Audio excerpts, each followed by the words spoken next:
Storytime. My girlfriend wants me to propose again because she didn't like what I did it the first time. I decided to propose to my girlfriend of 3 years on our 3rd anniversary. I flew her to Vietnam, and after a couple of weeks traveling, we ended up in Cambodia. These were all places that were on her bucket list.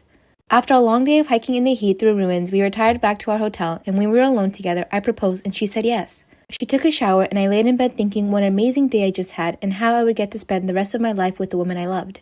When she came out of the shower, she was in tears. She handed me back the ring, saying she couldn't accept it because she didn't want her memory of my proposal to be in a hotel room. I played it cool and said I understood, but truthfully it hurt. I took her halfway around the world and helped her cross something that she wanted to do most of her adult life. I felt that if she valued me, it wouldn't matter that the proposal wasn't exactly what she wanted. It was me and our future together she was saying yes to and not my delivery. If she found $1 million in a dumpster, she wouldn't throw it back because of where it came from. So she can't possibly value me or what I have to offer as an individual. I'm preparing to end things when we get back. But am I wrong? Should I do it over? One time I was behind the register at Victoria's Secret.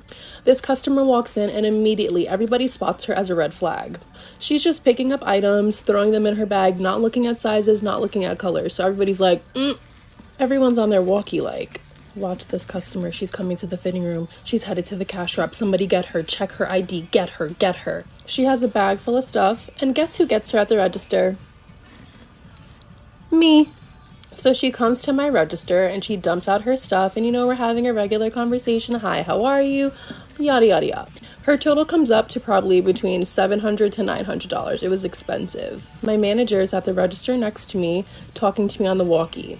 Ashley, make sure you get that ID. Don't matter what she using, make sure you get that ID. So I ask her for the ID because she's paying credit. Why do you need to ask for my ID? Just take it, run it. I'm like, no ma'am, I'm sorry, I need your ID for the purchase. She starts to raise her voice at me. I grew up in a very warm and loving environment, but from what I was told, I was lucky. My sister and I had 2 drug addict parents who never took care of us. When my mom was pregnant with me, she smoked and got drunk pretty often, and when I was born, my sister was the only one who took care of me. When I was 2 months old, they left us both in a mall and left, and we never saw them again.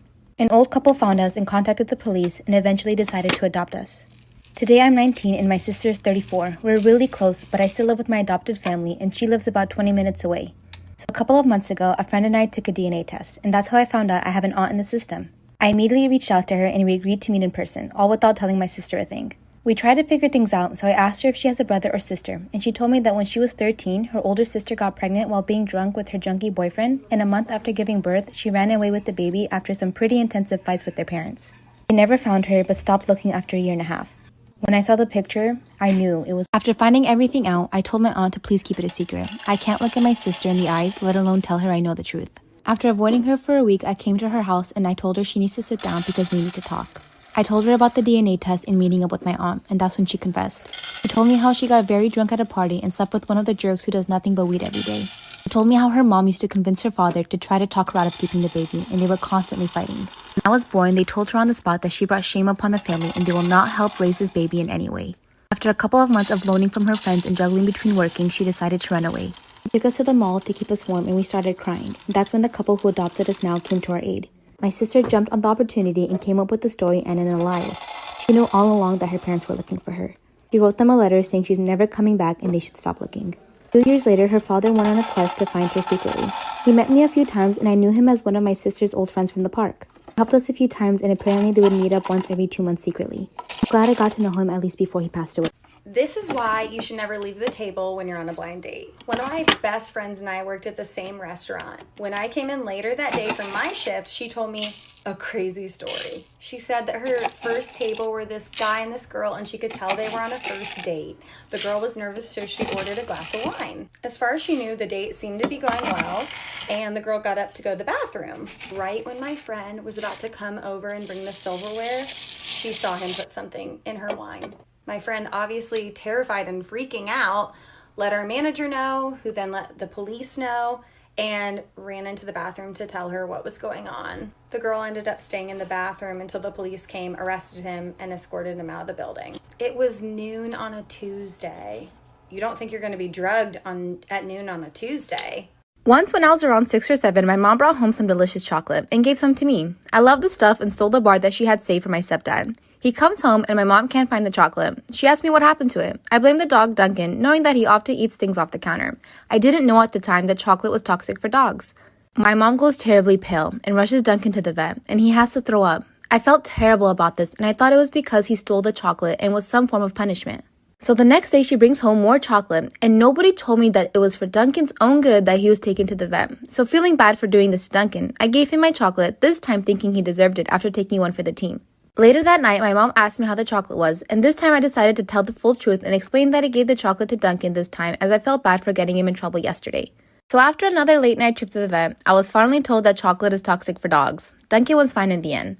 Now the twist is that the very expensive vet trips cost a lot of money, which prompted my mom to take a look at our expenses. That's how she found out our stepdad was hiding an affair and then got a divorce. So it's Friday night. My man tells me he's going to go out with the boys for a little while. So, of course, a couple hours later, I check his location on the OnStar, which, by the way, he knows absolutely nothing about. And he's at this particular address that's unfamiliar to me. And I'm like, you know what? The last few times he's gone out, he's been going to this address. And I'm now really curious. I want to know who the fuck lives there. I'm like, I need to stalk his ass. So I'm thinking about it. And I'm like, I got to call my sister to come over here. She'll watch the kids while they're sleeping. I'll take her car, go to this apartment, look through the window and see what's going on. And imagine I look through the window and he's sitting there with some fucking bitch having drinks on the couch, laughing, joking, having fun. And I'm like, what the fuck is going on? I need to kick the door down and beat both their asses. And then I'm like, you know what? Maybe you're overreacting a little bit. Let's take a moment and give him a call, see if he actually answers the phone. So I give him a call. The first ring, he doesn't answer. My heart's palpitating. The second ring, I'm like, I got to call my sister right now. And just as I'm about to hang up, he answers the phone. He's like, hey, babe, what's up? And I'm like, hey, babe, what you doing? And he's like, oh, I'm at the bar, we used to go to before you had the baby. And I'm like, oh, tell everybody I said what's up. And he's like, hey, the wifey said what's up. And I'm like, shit, I almost killed someone innocent. Storytime. My girlfriend wants me to propose again because she didn't like where I did it the first time. I decided to propose to my girlfriend of 3 years on our 3rd anniversary. I flew her to Vietnam, and after a couple of weeks traveling, we ended up in Cambodia. These were all places that were on her bucket list. After a long day of hiking in the heat through ruins, we retired back to our hotel, and when we were alone together, I proposed and she said yes. She took a shower, and I laid in bed thinking what an amazing day I just had and how I would get to spend the rest of my life with the woman I loved. When she came out of the shower, she was in tears. She handed me back the ring, saying she couldn't accept it because she didn't want her memory of my proposal to be in a hotel room. I played it cool and said I understood, but truthfully, it hurt. I took her halfway around the world and helped her cross something that she wanted to do most of her adult life. I felt that if she valued me, it wouldn't matter that the proposal wasn't exactly what she wanted. It was me and our future together she was saying yes to and not my delivery. If she found $1 million in a dumpster, she wouldn't throw it back because of where it came from. So she can't possibly value me or what I have to offer as an individual. I'm preparing to end things when we get back. But am I wrong? Should I do it over? So last night, I met my girlfriend's parents for the first time, and it was the most embarrassing thing ever. So we're having dinner at their house, and it was the first time I met them. And for some reason, I had to fart so badly, like it hurt I had to fart that badly. I coughed, and by an accident, I farted, and the whole table heard it. Immediately, her parents stared at me, and I was so lucky that my girlfriend's dog, her name is Sophie, was sitting right next to me. So her dad goes, Sophie, and I thought they thought it was the dog who farted. So 5 minutes later, I fart again. I don't know how, but anyway, I fart, and her dad again goes, Sophie, and I smile again because like, oh my God, he thinks it's the dog. I'm so I'm lucky. I lucked out. So towards the end of the night, I sneezed, and by an accident, I let out the largest fart I ever farted in my whole entire life. So then my girlfriend's dad stands up, looks at the dog, and goes, Sophie, get away from him before he shits on you. So it was time to do the butt strap. And as soon as my client put her legs up, she farted on me. She goes, oop. We both just laughed it off, honestly. And she's a very loyal client of mine, but I just thought about that one time. Funny. I'm currently 2 months pregnant, but my mother-in-law has clearly stated she is not happy for me and hates that I'm pregnant. She's been coming over a lot to cook for us, but I haven't been eating her food. Not because I don't like it, I'm just in a lot of pain and very nauseous. But she's always complaining about it. I've been taking a lot of vitamins for my pregnancy, and when my mother-in-law asked, I didn't think much of it. This past Sunday, she came into our house and stayed for hours. Everywhere I go, I see her looking for something. I ask what she's looking for, but she doesn't say what, so I walk away and give her privacy. The past few days, I've had really bad abdominal pain, upset stomach, headache, and nausea. So when I called my doctor, she asked if I was taking anything, and I said yes, vitamins. She asked me to bring them in. That's when she told me it wasn't vitamins, it was actually aspirin. I knew right away my mother-in-law was the one who switched them out. I can't believe it. My mother-in-law made me feel so sick, and I almost miscarried if I didn't go see a doctor. I told my husband, and he confronted his mom. She completely denied it and said she would never do anything to harm her unborn grandbaby. It's so clear that she replaced my vitamins, and she's lying about it. I'm so upset, and I feel like I'm not being safe with her. I have no trust, and I want her out of my life. But my husband says we have no proof. The most in-character thing I've ever done remains my first week of kindergarten when my teacher left the room to laminate some papers, and I decided that the day was over, so I lined everyone up, and I walked them out the door, and I got halfway to my house before the cops stopped us.